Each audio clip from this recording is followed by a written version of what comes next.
বন্ধুরা জানিয়ে দেবো এই মুহূর্তের আবহাওয়ার কিছু গুরুত্বপূর্ণ আপডেট। তাহলে ঝটপট দেখে নেওয়া যাক আবহাওয়ার অবস্থা কি রয়েছে। সম্পূর্ণ ভিডিওটা দেখবেন, সেক্ষেত্রে বুঝতে পারবেন যে আপনার এলাকায় আজকে বৃষ্টি হওয়ার সম্ভাবনা বা ঝড় হওয়ার সম্ভাবনা রয়েছে কিনা।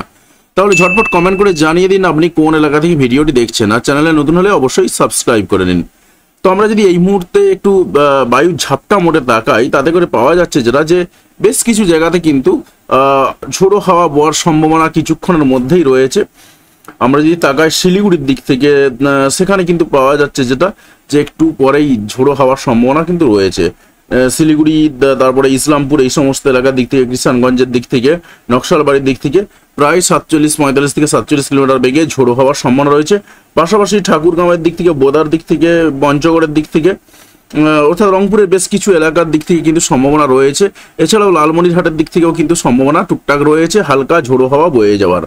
আর বাকি অন্যান্য এলাকাগুলোর দিকে যদি তাকায়, সেভাবে কিন্তু ঝোড়ো হাওয়া নেই। পুরুলিয়ার দিক থেকে হালকা বাতাস বইছে, যদিও বা চারিদিক থেকেই ভালো মতন বাতাস বইছে, তবে পুরুলিয়ার একটু বেশি রয়েছে। এছাড়া কিন্তু খুব একটা কিছু নেই। ওভারঅল যদি আমরা এই মুহূর্তে স্যাটেলাইট পিকচারটা একটু দেখে নিই, তাতে করে দেখা যাচ্ছে যেটা রোদ ঝলমলে আবহাওয়া রয়েছে গোটা পশ্চিমবঙ্গের দিক দিয়েই। বৃষ্টি হচ্ছে, পাটনার দিক থেকে বৃষ্টি হচ্ছে, গোরক্ষপুরের দিক থেকে বৃষ্টি হচ্ছে, অর্থাৎ ইউপি, বিহার, এই সমস্ত এলাকার দিক থেকে কিন্তু বৃষ্টিপাত চলছে দেখা যাচ্ছে। এছাড়াও বৃষ্টি চলছে, আমরা পাচ্ছি যেটা মেঘালয়ের দিক থেকে বৃষ্টিপাত চলছে দেখতে পাচ্ছি। অর্থাৎ বেশ কিছু এলাকাতে টুকটাক বৃষ্টিপাত চলছে, যদিও মেঘালয়ে সবসময়ই বৃষ্টি হয়। তো আমরা একটু দেখে নেবো যে আজকে কোথাও কোনো রকম ঝোড়ো হওয়ার সম্ভাবনা রয়েছে কিনা। দেখুন, আস্তে আস্তে এগিয়ে যাচ্ছি, আস্তে আস্তে এগিয়ে যেতে দেখা যাচ্ছে যেটা যে সকাল থেকে রোদ ঝলমলে আবহাওয়াই মোটামুটিভাবে দেখতে পাওয়া যাচ্ছে। তো বৃষ্টি হওয়ার সম্ভাবনা বা ঝোড়ো হওয়ার সম্ভাবনা যেটা যদি পাই আমরা, দুটোর দিক করে একটু একটু ঝোড়ো হওয়া হবে। উত্তরবঙ্গের মালদার দিক থেকে আমরা পাচ্ছি, পাশাপাশি রাজশাহীর বেশ কিছু এলাকার দিক থেকে, মহাদেবপুরের দিক থেকে বৃষ্টি একটু ঝোড়ো হওয়ার সম্ভাবনা রয়েছে। ঝোড়ো হওয়ার পরিমাণটা যদি আমরা দেখে নিই, 45 থেকে 47-48, প্রায় 50 কিলোমিটারের মধ্যে ঝোড়ো হওয়ার সম্ভাবনা রয়েছে। এছাড়াও কিন্তু পাওয়া যাচ্ছে যেটা মালদা, তার সঙ্গে 2 দিনাজপুরের দিক থেকেও কিন্তু ঝোড়ো হওয়ার সম্ভাবনা রয়েছে। তবে পশ্চিমবঙ্গে, দক্ষিণবঙ্গে সেইভাবে ঝোড়ো হওয়া আমরা পাচ্ছি না, হালকা একটু আধটু রয়েছে পুরুলিয়ার দিক থেকে, যেটা সকালেই প্রথমেই বলে গেলাম সকালের দিকে রয়েছে। তো আমরা আরও একটু এগিয়ে যাব এবং দেখবো যে আর কি সম্ভাবনা রয়েছে। দেখুন, আর একটু এগিয়ে গেলাম, সন্ধ্যে 6টা পর্যন্ত পৌঁছে গেলাম। সন্ধ্যে 6টা পর্যন্ত দেখা গেল যেটা মারাত্মক কিছু নেই, তবে সন্ধ্যে 8টা নাগাদ ঝোড়ো হওয়ার সম্ভাবনা রয়েছে। বেশ কিছু এলাকাতে ঝোড়ো হাওয়া দেবে। ঘুষকরা, বোলপুর, কাটোয়া, কৃষ্ণনগর, শান্তিপুর, পান্ডুয়া, বর্ধমান, গোটা বর্ধমান জুড়ে এক প্রকার রয়েছে। এদিকে মন্টেশ্বর রয়েছে, মঙ্গলকোট রয়েছে, পাটুলি রয়েছে, মেমারি রয়েছে। ওভারঅল চারিদিক থেকে কিন্তু আমরা পাচ্ছি যে ঝোড়ো হওয়ার সম্ভাবনা রয়েছে, এবং ঝোড়ো হওয়ার পরিমাণটা প্রায় 50-51 কিলোমিটার পর্যন্ত বেগে ঝোড়ো হওয়ার সম্ভাবনা রয়েছে। এছাড়াও কিন্তু কলকাতা, উলবেড়িয়া, এই সমস্ত সাইডে, খড়গপুরের দিক থেকে, ঝাড়গ্রামের দিক থেকে, চাকুলিয়ার দিক থেকে টুকটাক কিন্তু ঝোড়ো হওয়ার সম্ভাবনা রয়েছে। এছাড়াও কিন্তু খাদড়ার দিক থেকেও ঝোড়ো হওয়ার সম্ভাবনা রয়েছে।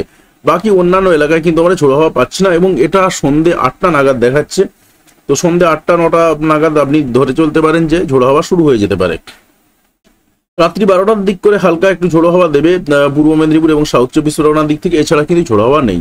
এবার আমরা পৌঁছে গেছি 2 তারিখের দিকে। 2 তারিখেও কিন্তু দেখতে পাচ্ছি সকাল থেকেই কিন্তু কোনো রকম ঝোড়ো হওয়ার সম্ভাবনা নেই। আর একটু যদি এগিয়ে যাই, আমরা বেশি দূর যাবো না যদিও, তো পাচ্ছি যেটা যে 2 তারিখে কিন্তু সকালের দিকে কোথাও কোনো রকম ঝোড়ো হাওয়া নেই। 12টা-1টায় পৌঁছে গেলাম, কোনো রকম ঝোড়ো হওয়ার সম্ভাবনা দেখা যাচ্ছে না। অর্থাৎ এপ্রিল মাসটা মোটামুটিভাবে একটু বলতে পারেন খুব একটা যে গরম ভাবে কেটেছে এমনটা কিন্তু নয়। যেখানে গত বছর এপ্রিল মাসে আমরা দেখেছিলাম প্রায় 44 ডিগ্রি 45 ডিগ্রি সেন্টিগ্রেড তাপমাত্রা ছিল, সে তুলনায় কিন্তু এবছর এপ্রিল মাসে সেভাবে গরম দেয়নি। তো মে মাসটা কীরকম দেয় সেটাই দেখার। তো মে মাসেতে আমরা দেখছি যেটা প্রথমের দিকটাতে বলেছিলাম একটু একটু ঝোড়ো হাওয়া দিলেও কিন্তু পরবর্তীকালে ঝোড়ো হাওয়া বা ঝোড়ো হাওয়া তার সঙ্গে বৃষ্টি কিছুই থাকবে না। অর্থাৎ মে মাসে কিন্তু একটা গরম পড়ার সম্ভাবনা থেকেই যাচ্ছে। আমরা আর একটু এগিয়ে যাব এবং দেখবো যে আর কি সম্ভাবনা রয়েছে। দেখুন, আমরা মে মাসের 6 তারিখে পৌঁছে গেলাম। ওভারঅল কিন্তু দেখা যাচ্ছে যেটা হালকা টুকটাক ঝোড়ো হাওয়া ছাড়া খুব একটা কিছু দেখতে পাওয়া যাচ্ছে না। তো সামান্য পরিমাণে ঝোড়ো হাওয়া রয়েছে। আবার 11 তারিখ 12 তারিখ নাগাদ আরও একটু ঝোড়ো হাওয়া দেবে, এরকমই সম্ভাবনা রয়েছে। তবে কোনো রকম নিম্নচাপ ওঠার সেভাবে বড়সড় নিম্নচাপের সম্ভাবনা নেই। 13 তারিখ 14 তারিখ নাগাদ কিন্তু আবার একটা ছোটোখাটো নিম্নচাপ আসতে পারে, সেটা পরবর্তী সময়ে দেখা যাবে। ওভারঅল কিন্তু একটা রাফ আইডিয়া দিলাম বাকি অন্যান্য দিনগুলোর জন্য। এবার আবার একটু বৃষ্টির দিকে দেখাবো। দেখুন, আজকে বৃষ্টি হওয়ার সম্ভাবনার দিকে যদি তাকাই, সকাল থেকেই কিন্তু টুকটাক বৃষ্টিপাতের সম্ভাবনা দেখাচ্ছে। উত্তরবঙ্গে বৃষ্টিপাত রয়েছে, উত্তরবঙ্গে বেশি বৃষ্টিপাত রয়েছে, দক্ষিণবঙ্গের তুলনামূলকভাবে অনেক কম বৃষ্টিপাত রয়েছে। পাশাপাশি আমরা পাচ্ছি যেটা গোটা রংপুর জুড়েই প্রায় বৃষ্টিপাতের সম্ভাবনা রয়েছে। এছাড়াও কিন্তু ময়মনসিংহ, তার সঙ্গে সঙ্গে মেহেরপুরের বেশ কিছু এলাকার দিকে বৃষ্টিপাতের সম্ভাবনা রয়েছে। মুর্শিদাবাদের বেশ কিছু এলাকার দিক থেকে বৃষ্টিপাতের সম্ভাবনা পাচ্ছি আমরা। এছাড়াও কিন্তু পশ্চিম মেদিনীপুরের খড়গপুরের দিক থেকে পূর্ব মেদিনীপুরেরও টুকটাক বৃষ্টিপাতের সম্ভাবনা রয়েছে। বৃষ্টিপাতের পরিমাণটা কিন্তু খুবই সামান্য, 0.89 মিলিমিটার, অর্থাৎ 1 মিলিমিটারের মধ্যেই বৃষ্টিপাত রয়েছে। খুব সামান্য বৃষ্টিপাতের সম্ভাবনা রয়েছে, 10টার দিক করে দেখাচ্ছে। তো আমরা একটু এগিয়ে যাব এবং দেখবো যে আর কি সম্ভাবনা রয়েছে। তো এগিয়ে গেলাম, ওভারঅল দেখা যাচ্ছে যেটা হালকা ছোট ছিটেফোঁটা বৃষ্টিপাতের সম্ভাবনা রয়েছে। তবে এটা সব জায়গাতে হবে না, কারণ এতটাই বৃষ্টিটা কম যে এই বৃষ্টিপাতটা কিন্তু ভূপৃষ্ঠে পড়বেই না।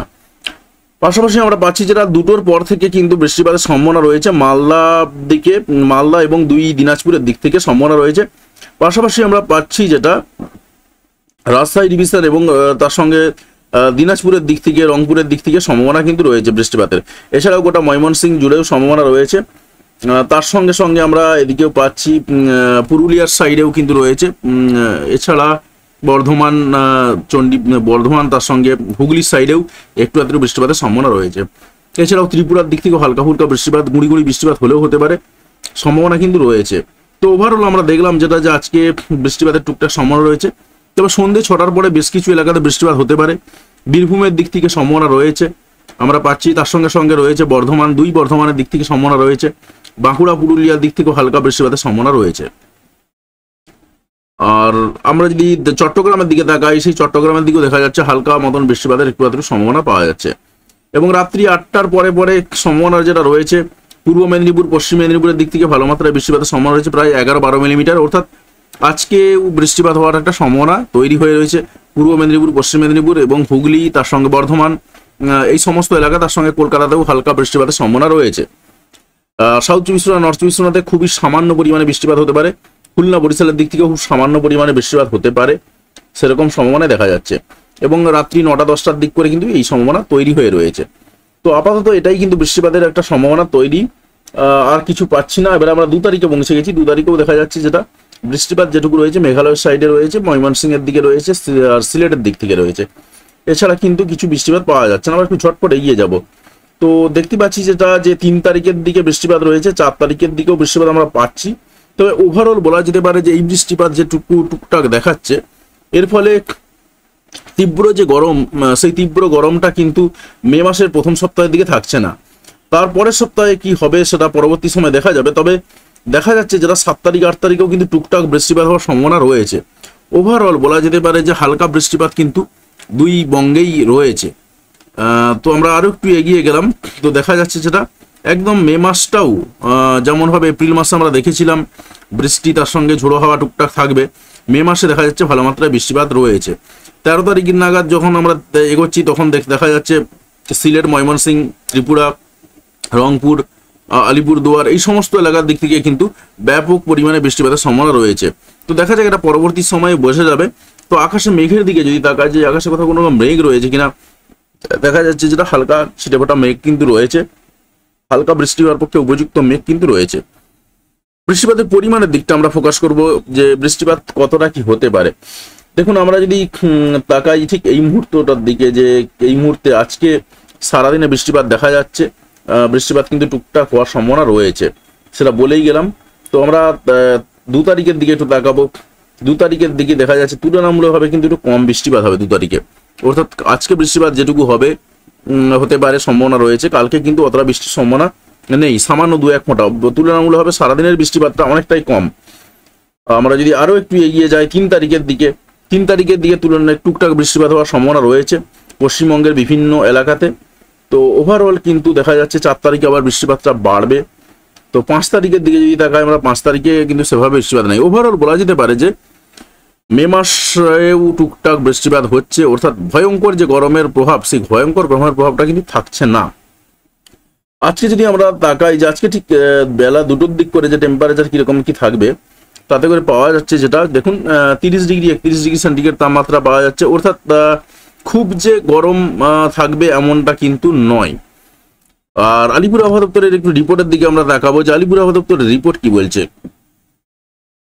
1 মে 2025 আজকে মর্নিং সকালের রিপোর্ট পাচ্ছি আমরা সকালের রিপোর্ট অনুসারে একেবারে 7 তারিখ পর্যন্ত কলকাতা সহ দক্ষিণবঙ্গের প্রায় প্রত্যেকটা জায়গাতে হালকা থেকে মাঝারি বৃষ্টিপাতের সম্ভাবনার কথা বলা রয়েছে, তার সঙ্গে বাজ পড়ার সম্ভাবনার কথা বলা রয়েছে।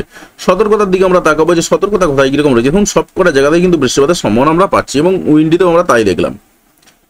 সতর্কতার দিকে যদি তাকায়, সতর্কতা খুব একটা কিছু নেই, তবে আজ এবং কালকের জন্য সতর্কতা রয়েছে। 30 থেকে 40 কিলোমিটার বেগে ঝোড়ো হওয়া, তার সঙ্গে বাজ পড়বে এবং দু একটা জায়গাতে বৃষ্টি হবে, সেই রকম একটা সম্ভাবনা এবং সতর্কতার কথা বলা রয়েছে। মেনলি বাজ পড়ার সতর্কতা এবং তার সঙ্গে ঝোড়ো হওয়ার সতর্কতা রয়েছে। আজকে পশ্চিমবঙ্গে দক্ষিণবঙ্গের প্রত্যেকটা জেলাতেই কিন্তু সেই সতর্কতা আমরা পাচ্ছি। দেখুন কোনো জেলায় কিন্তু বাদ নেই। আর যারা সমুদ্রে মাছ ধরতে যান তাদের জন্য যদি আমরা দেখি, কোনো রকম সতর্কতা নেই।